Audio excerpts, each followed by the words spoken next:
a word, they could stop and use all their decoding skills that we have taught them. Woo woo, good job. So they're going to use those decoding skills. And so we're actually giving them time to use those before we read it as a group. So we might, in beginning reading, have them read a portion silently and then have them read it orally and maybe use choral reading.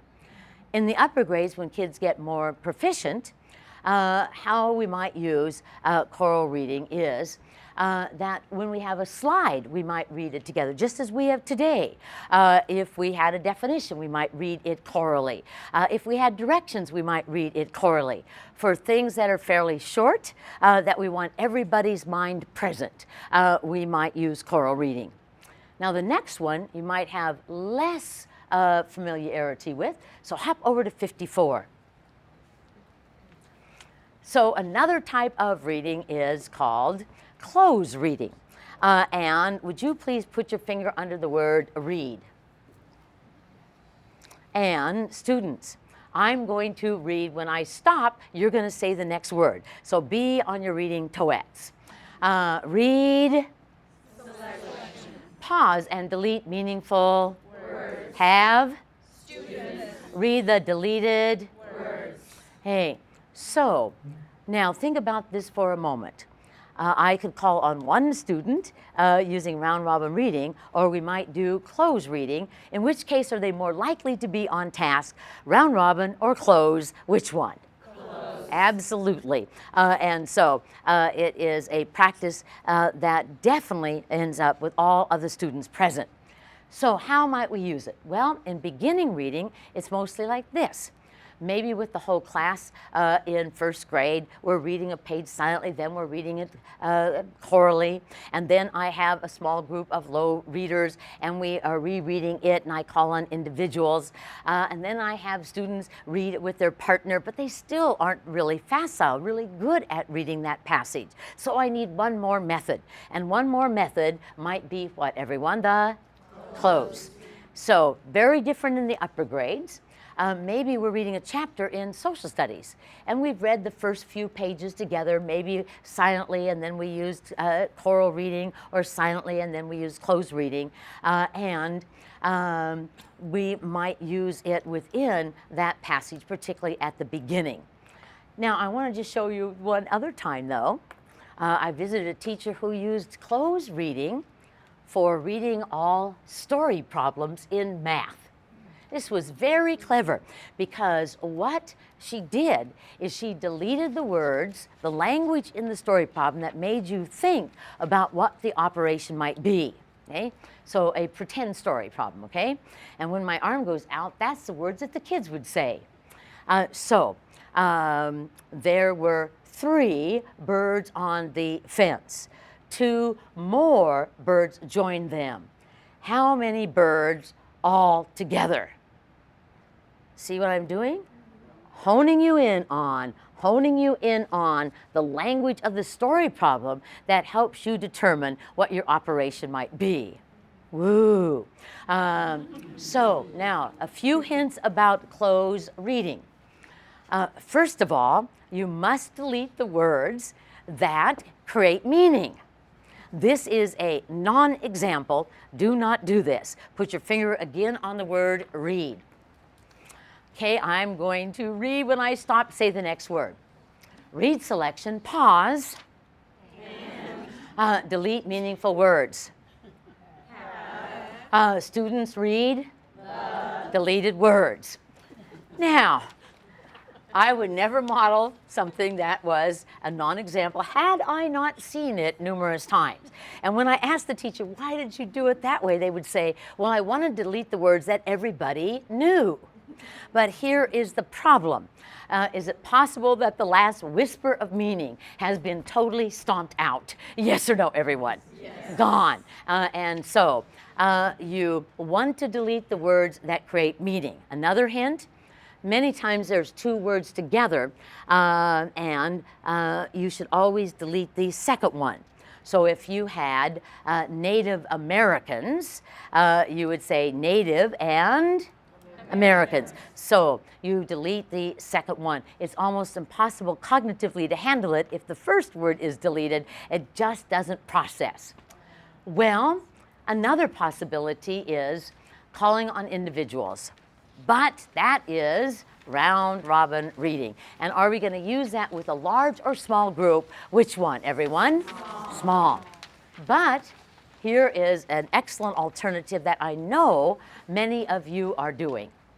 And raise your hand if you ever, maybe after reading the story with the class, using partner reading. Raise your hand if you've already used partner reading within your class or seen it being used. Okay? So we could have students read to their partner. And there are some things, though, that we'd have to consider before we used it. First, how much are they going to read? And it is totally dependent on the genre that they're reading. So if they were reading what, everyone? Narrative. Then I might have them alter on the sentence. So maybe I'm teaching kindergarten, I read a sentence, you read a sentence, Lynn, I read a sentence, you read a sentence. I might have them alternate on the page.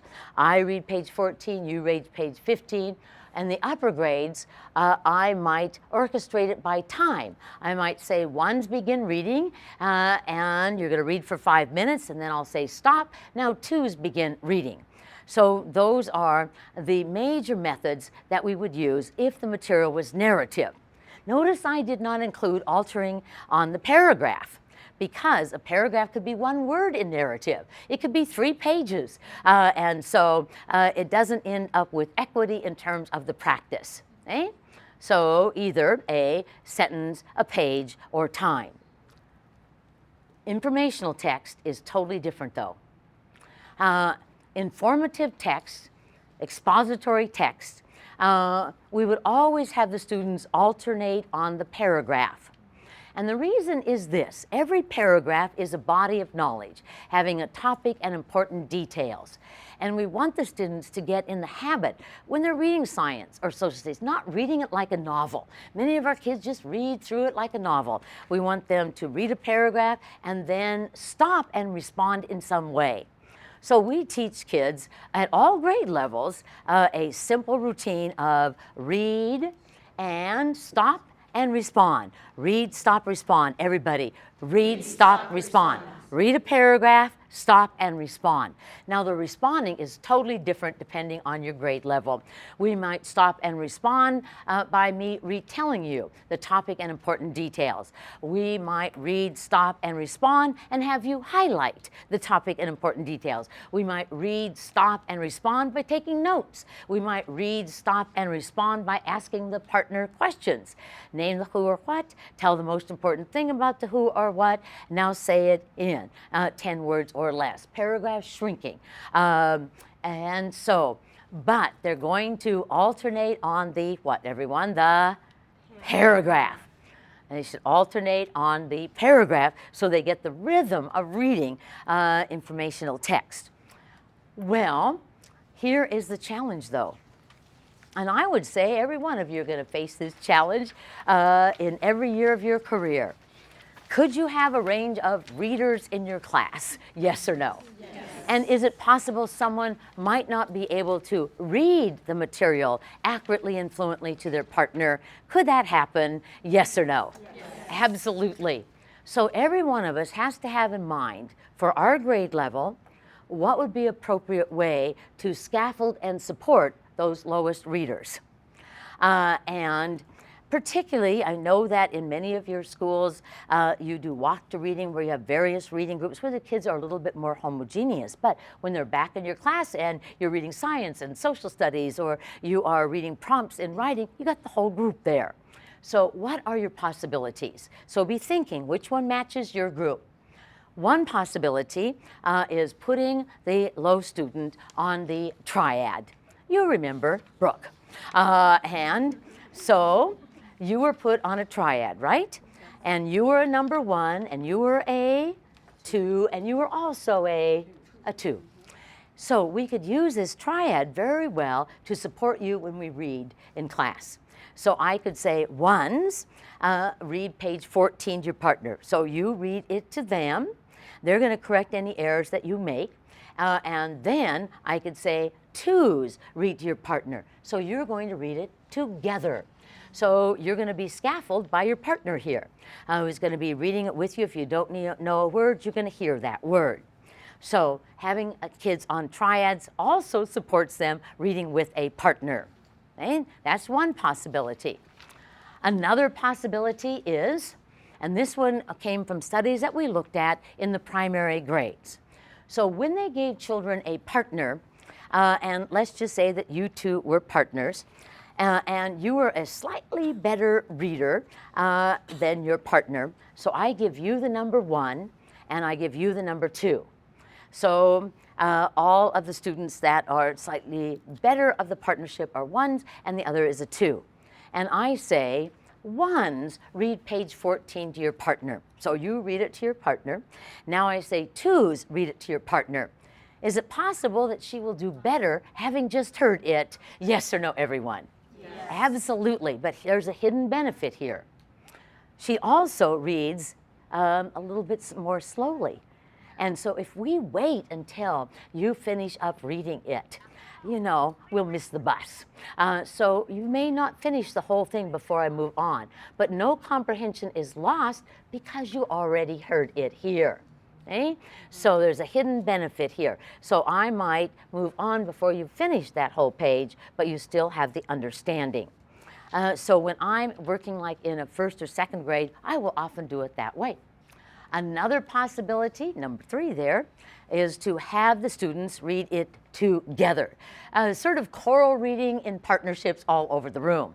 This is what I would do like in many special ed settings where the kids were just learning to read, certainly in kindergarten.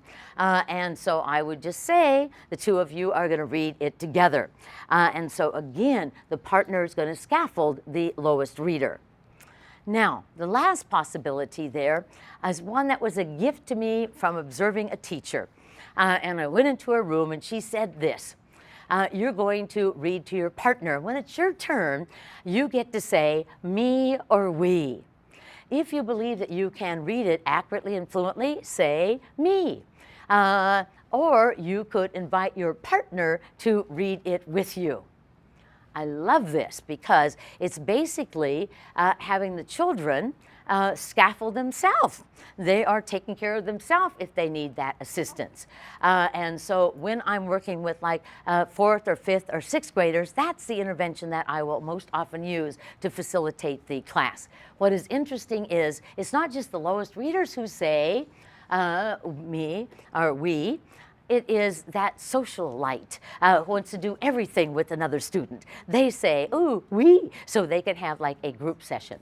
So now I want you to think there, given the group that you are teaching and the fact that partners can often be used as a subsequent practice of what they are reading, which of those scaffolding might be best in your setting. So take a moment to think and share with your partner which of those might you use of those 4 options, and go.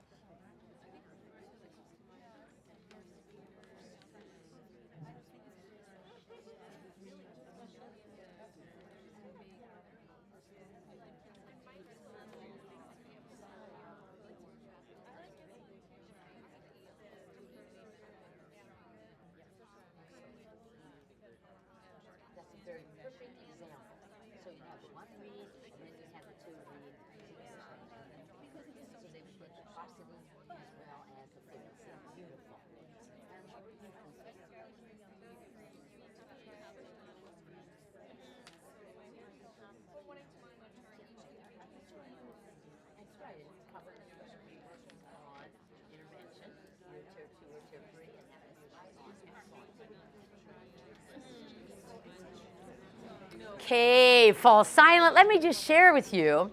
We had actually people who picked all of those possibilities.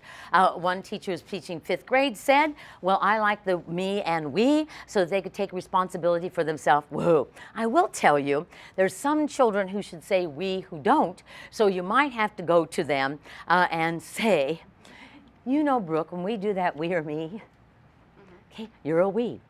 So say we. Good, we. So you might have to prompt them privately just to be certain that they do that. Another person said, well, I have a lot of English language learners, and I think having ones read it, then the English language learner reading the same material will allow them to hear it, have better accurate pronunciation, and have more prosody and expression. So you need to pick the one that you would use. The big idea is, if I have a large group, is calling on individuals in round robin reading my best bet. Yes or no, everyone? No. Session 9 presented ways to increase the active participation of all students during passage reading. Dr. Archer presented strategies that involve all students and increase the reading skills and learning of even the lowest readers. Use the review and follow-up tasks at the back of your session handout to solidify your knowledge about passage reading. Then plan your next steps before proceeding to the final session in the video series. Proceed to Session 10 to watch Dr. Archer teach a lesson to a third grade intervention group. This video models the active participation strategies presented throughout the Getting Them All Engaged series, with a special focus on passage reading procedures.